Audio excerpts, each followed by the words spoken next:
am Captain Tom Merson with the Palo Alto Police Department. Welcome to our second edition of Police Beat. We have an interesting program for you this time.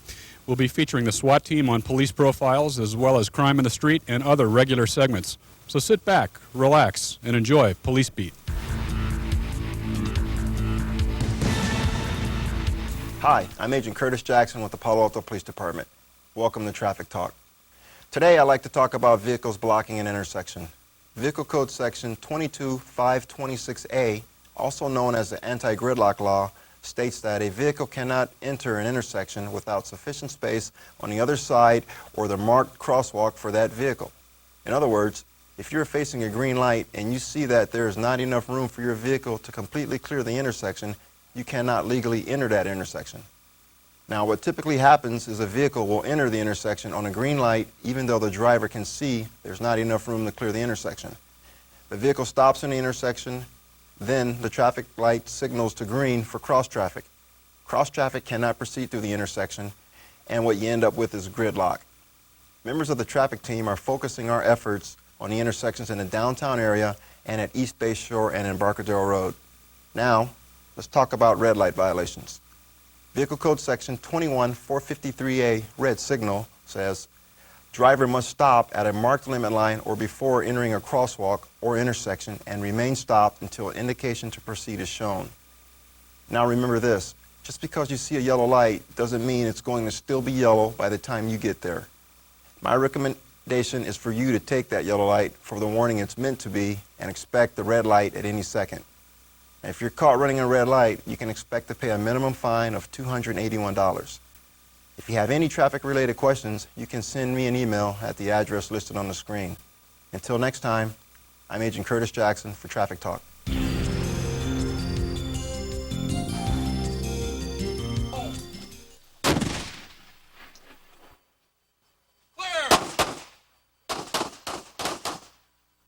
SWAT often conjures up images of excitement and drama, but it's really serious business. Welcome to Police Profiles, where we take you behind the scenes to meet the men and women of local law enforcement. This month, we're taking a look inside our regional SWAT team, and we're joined by Palo Alto SWAT Commander, Lieutenant Dennis Burns. Dennis, thanks for being on the program. It's my pleasure. Appreciate it. Let me start by asking you, what does the acronym SWAT stand for? SWAT came about in the 1960s, the acronym SWAT, from the Los Angeles Police Department, and it is Special Weapons and Tactics. And what necessitated the need for SWAT?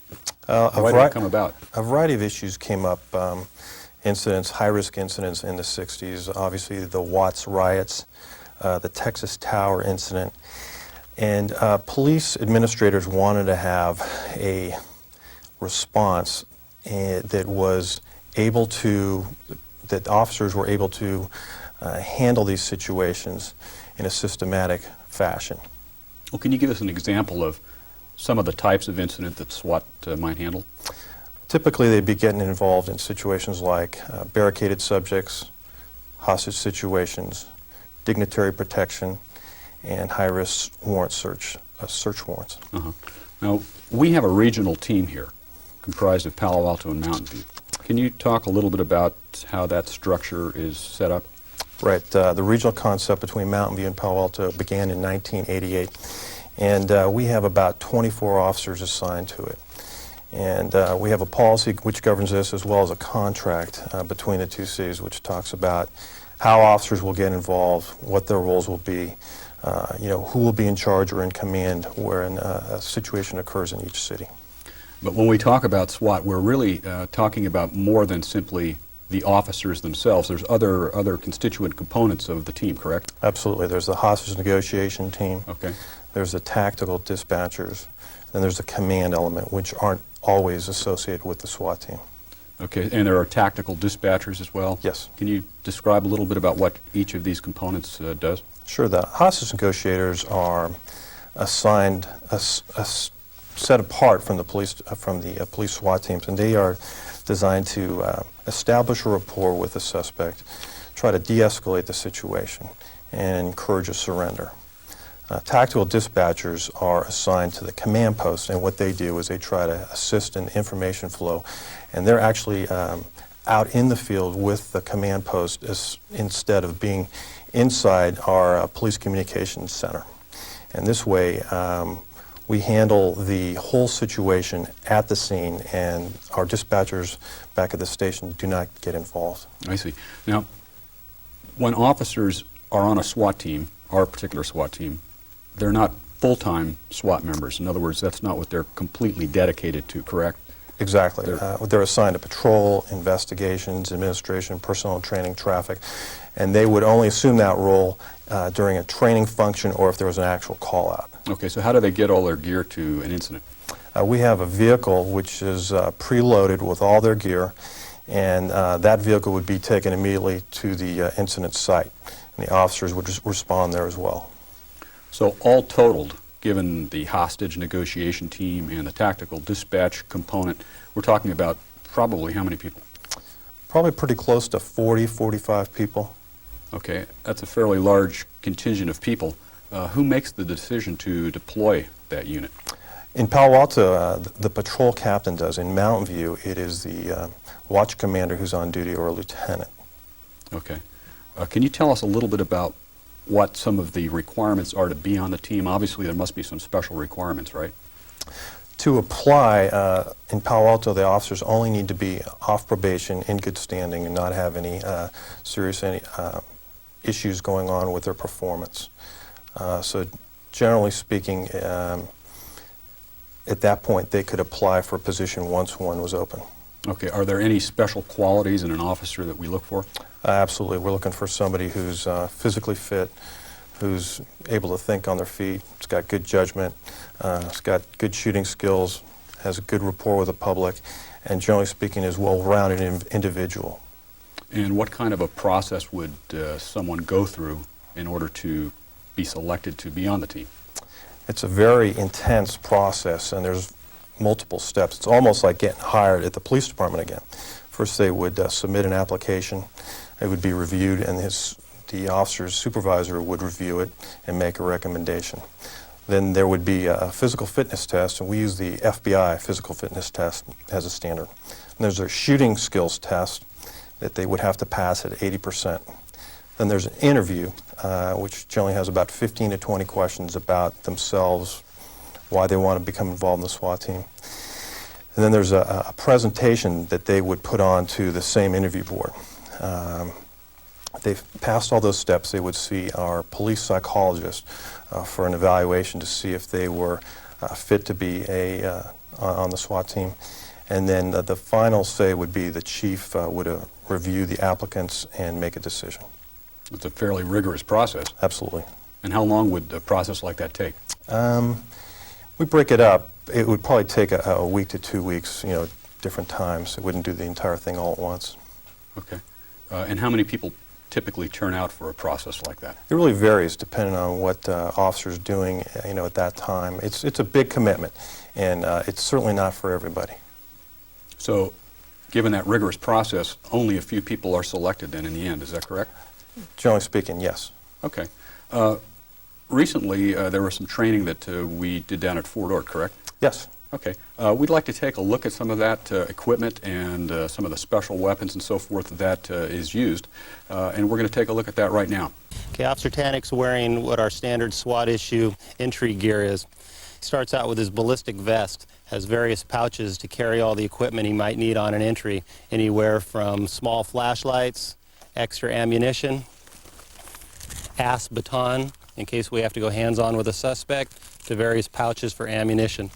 His weapons carried in one of two configurations of holsters, either this one which carries his light, or he has a separate one when we go on a non-lighted entry. He has a ballistic helmet which will stop any handgun round encountered, up to including a .44 Magnum, and his goggles are not bullet-proof, but they're bullet-resistant. Officer Tanik carries an MP5, which is Heckler & Koch fully automatic submachine gun. It shoots a meter round, but transfers it to the capability of a rifle. Its effective range is out to 100 yards. It's used for all close entry and perimeter positions. Okay, laid out on the ground, we have some of the various tools that the SWAT team will use on any mission that we may undertake. We have a team light. It throws out almost 1 million candle power, so the effective range that we can light up something is well over 100 yards. We use it not only to light up terrain that we may be going to, but also to blind suspects so that they don't know that we're behind it or what our actions are. Along with the team light, we have a dual-purpose mirror. This is a telescoping mirror that has a camera, a light source that we can shine on the mirror to light up to reflect the areas that we might be going. By undoing the knob, we can pull this out to a length that we may need so that we can go over small walls, over stairwells, and up and around corners so that we don't have to expose the officer to the danger.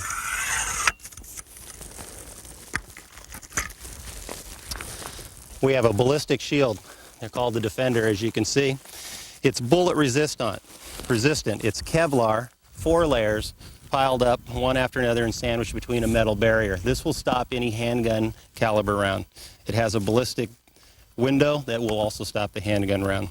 The officers carry it when they do entries. In case they meet a hostile suspect with a gun, we can provide cover for the rest of the team.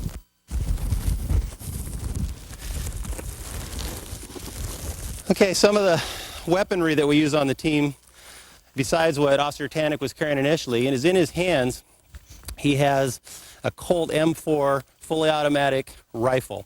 It's a carbine capable of throwing a rifle round. We use this for 2 purposes. One is entry.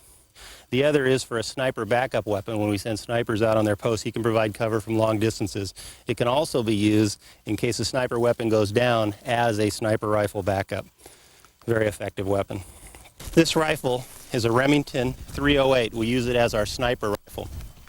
Its effective range is out to 400 or 500 yards, but we use it in an urban and suburban environment. About 50 to 60 yards is the average sniper shot. What's unique about this weapon is this particular scope is not only a daytime scope that allows us to see in the light conditions that we have now, but in any nighttime environment or operation, we can hook up a night vision device that goes with this scope and allows us to see at night, gathers all the outside ambient sources, isolates them through the scope, and then it shows up similar to the green screen that you see when you do night operations. It's a very effective tool to use at night. This is a light sound diversionary device. We use this as a distraction. When we go to enter a room or we want to mask our movement, we'll pull the pin, we'll throw it out. It emits a very high candle power flash as well as a sound flash that will temporarily stun whoever might be in a room where this is thrown.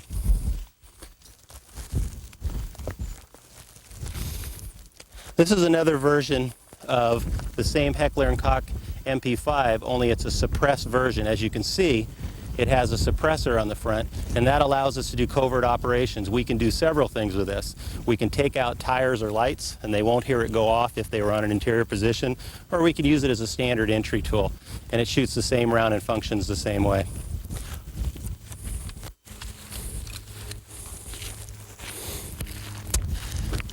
This is one of our newest acquisitions, and it's an infrared camera. We can use this camera to do several things. It's a telescoping camera with a video screen on it. We can have it project out to almost 14 feet so that we can see from room to room where we want to go. We use it similar to the other mirror that I showed you. But we can telescope this out in various configurations. And on the end, if you can see, if we had the camera hooked up and the battery going, this is a 90-degree camera lens. What it does is it moves either way. You can visualize it through the screen or on an auxiliary source if we had a TV behind us so that a command post could see. What's unique about this is it has infrared capability. In complete darkness, we can see what's in the room. It's a really effective tool for dark night operations. Are just some standard entry tools that we have in case we have to force entry to break into either a locked chain link fence or door, in case we have to pry open a door, this will be carried. And this is a halogen tool similar to what firefighters use to gain entry into gated doors, security bar gates, or just regular doors in itself. We can jam the tool either in and pry it out and make entry for the team. Dennis, we just took a look at some of the special equipment that SWAT uses. Can you tell us a little bit about what a new SWAT selectee, that is a new officer selected to the team, would undergo as part of the training? Absolutely. A new officer would be sent to a post-certified or a California state-certified SWAT school, and the one that we use is 80 hours long. They would attend that class, and at that time they'd be certified to become involved in SWAT operations or SWAT callouts. And then they would also start attending the monthly SWAT training that we have in Palo Alto and Mountain View. And there's 180 hours of that every year. On top of that, we try to send officers to specialized classes that will improve their skills, breaching, tactics, shooting, negotiations, less lethal weapons, so forth. Okay, let me ask you a little bit about some of that continuous training that the team undergoes. And we do that how often? Do it once a month. Once a month. Yes. Can you talk a little bit about that training? What is it? How does it start out? What do you do? We have a schedule. We put the schedule out a year in advance, and we have a variety of topics. We try to train to the type of situations that we think that we might encounter. And these situations, what we would do are work on both individual and team skills to, again, address the types of things that we might be able to encounter. We work on the high-risk, low-frequency type things, a risk management type approach. Now, safety is paramount at any of these training sessions. What do you do preliminarily just to get them started? Absolutely. If we are not at the range shooting, what we do is we inspect every officer's weapon as well as their vest to ensure that they're not carrying any live ammo so that we don't have a training accident. Okay, can you tell us a little bit about the tire house? That's how the program started out, with some film footage of the tire house. What exactly is that all about? That's an exercise that we go through, and it's at Fort Ord, and we try to improve our moving and shooting. It's extremely realistic. In fact, it's the most realistic training that a police officer will get.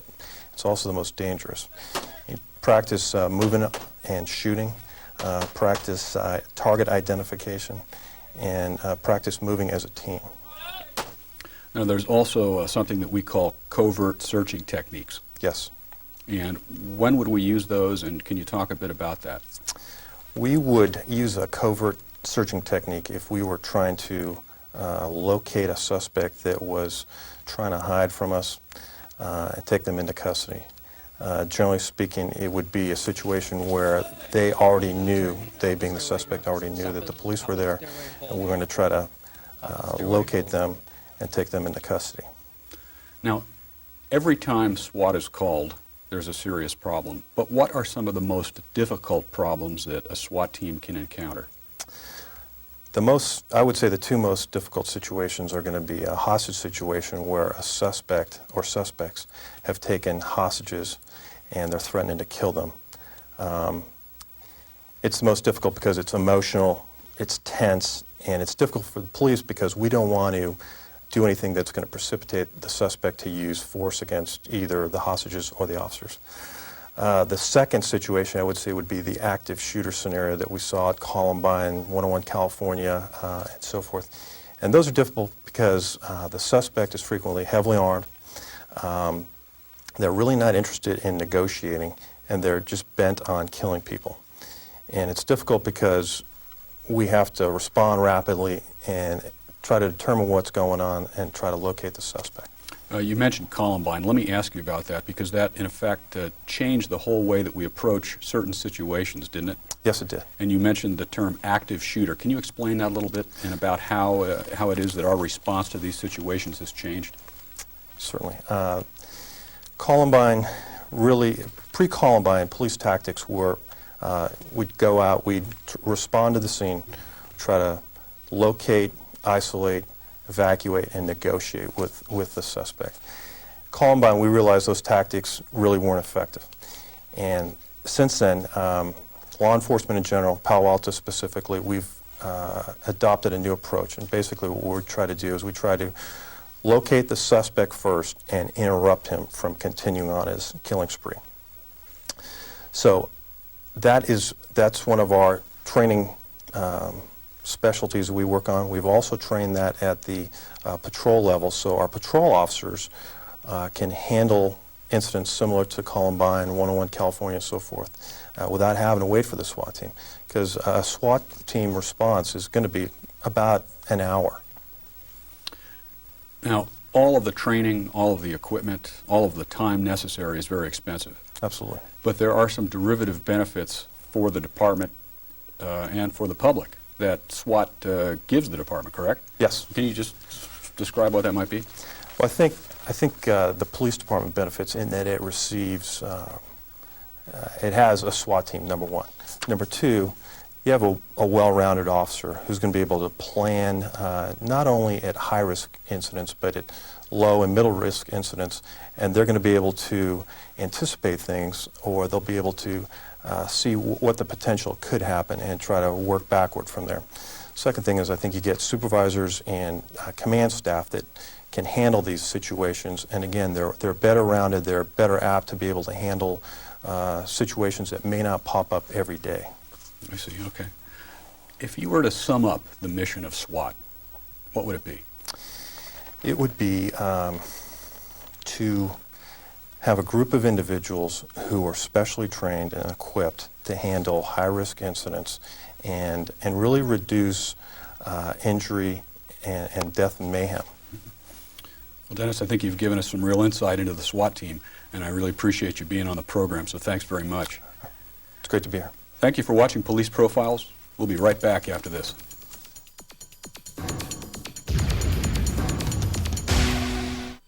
Hi, I'm Officer Heather Akins of the Palo Alto Police Department, currently assigned to hiring and training. If you've ever thought about a career with the Palo Alto Police Department and law enforcement, now's the time to apply. With so many agencies, you may wonder, why Palo Alto? We offer a great 4-11 work schedule, which means you work 4 11-hour days and have 4 days off every week. We offer competitive salaries, excellent benefits, and have a variety of specialty positions to offer. But mostly, we have a unique group of people who are amazing to work with and learn from. If you think you have what it takes to be a Palo Alto police officer, call today for an application. Our number is 329-2601, or visit us on the web at www.papd.org.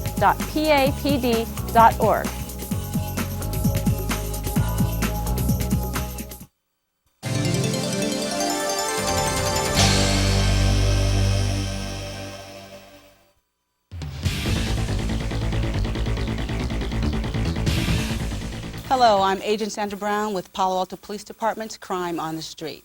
The Union Bank at 4291 El Camino Real in Palo Alto was robbed on Monday, June 18th at 2:36 p.m. The suspect was described as an African-American female in her late 40s to early 50s, 5'5" to 5'7" tall, weighing approximately 170 pounds.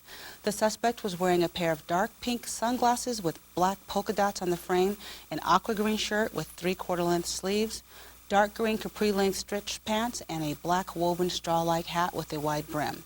The suspect carried a large purse and told the bank teller that she had a gun.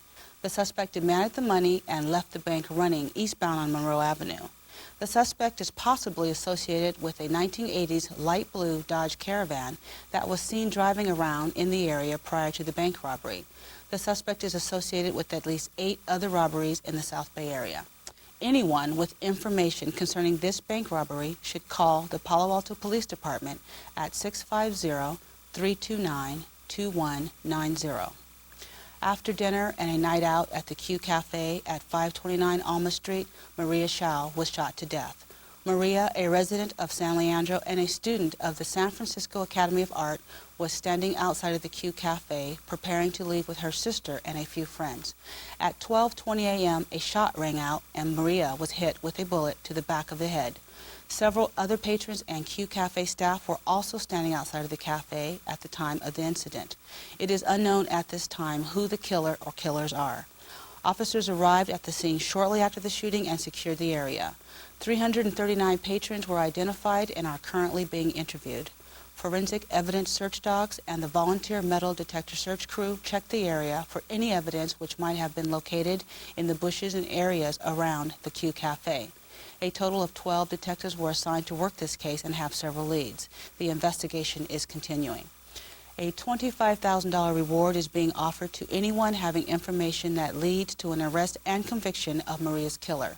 If you have any information or know of someone who may have witnessed something at the club on that fatal night, please call the Palo Alto Police Department's tip line at 650-329-2190. I'm Agent Sandra Brown with Crime on the Street.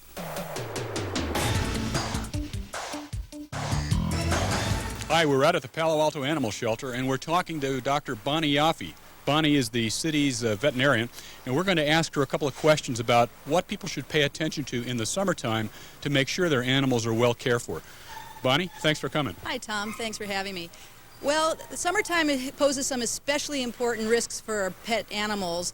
I would say the number one in California are foxtails, and I bet almost everybody in the audience knows what a foxtail is, but for those of you that don't, they're little weeds that are unidirectional, sort of like a fish hook.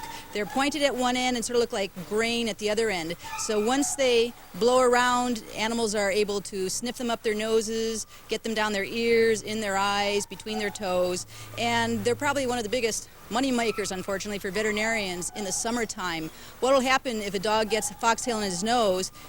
He'll go through a giant sneezing fit on and off, and it's pretty easy to tell, and owners usually end up rushing their dogs or cats, usually dogs, to the vet, sometimes on an emergency basis. If they're in the ears, they will shake their heads a lot. In the eyes, they'll do a lot of squinting and rubbing at the eyes. On the paws, they'll usually have draining tracts between two of the toes, and sometimes they'll go lame.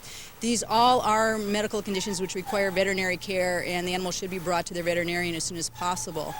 Another major health hazard in the summer is what's called heat stroke. And you'll hear these cases with children and animals sometimes where people don't realize how hot a car can get sitting out in the sun on a warm day. It could be 70 degrees out, pretty nice outside, and with a car in the sun, it can become an oven, 120 degrees in a very short period of time, and animals will literally overheat to the point where they cannot maintain their normal body temperature, and if left long enough, they will die. So it's very important not to take your animals on your errands with you. Do not leave them in the car pretty much any time of year, but especially in the summer because it's usually hotter. People think, well, if I crack my windows, put the car in the shade, it'll be okay, but a car, even with cracked windows, can get very hot, and of course the shade is there at this point in time, and 20 minutes later it's in the sun. So if you do see your animal in distress, panting, disoriented in the car, before you even rush to the vet, douse them with cold water, get to the closest gas station or whatever with a hose, and then immediately transport to the vet. If you see an animal in a car that's not yours, maybe in the shopping center, call animal control or the police immediately. Thank you, Bonnie. We really appreciate it. We're going to go take a look now and see what animals are available for adoption at the clinic. Chico is an 8-year-old neutered male Chihuahua. Chico has had a rough past and may not take well to children or other pets. Anyone interested in adopting Chico must have a high level of patience, understanding, and responsibility. Callie is a 6-year-old spayed female German Shepherd. Callie has attended obedience classes and is well trained. Callie would prefer an adult home as she didn't grow up around children. Destiny is a 1-year-old spayed female German Shepherd. Destiny is sociable, energetic, and loving, and will be more than happy to take long walks with you. Destiny is also anxious to attend obedience classes. The Palo Alto Animal Services Center currently has a large selection of both kittens and adult cats for adoption. The center also has Tommy the Rabbit waiting for a new home, and this parakeet is a recent arrival that would love a new family. Visit the Palo Alto Animal Services Center at 3281 East Bayshore Road in Palo Alto, or call us at 650-496-5971. We hope you've enjoyed this edition of Police Beat. I'm Captain Tom Merson. We'll see you again next time.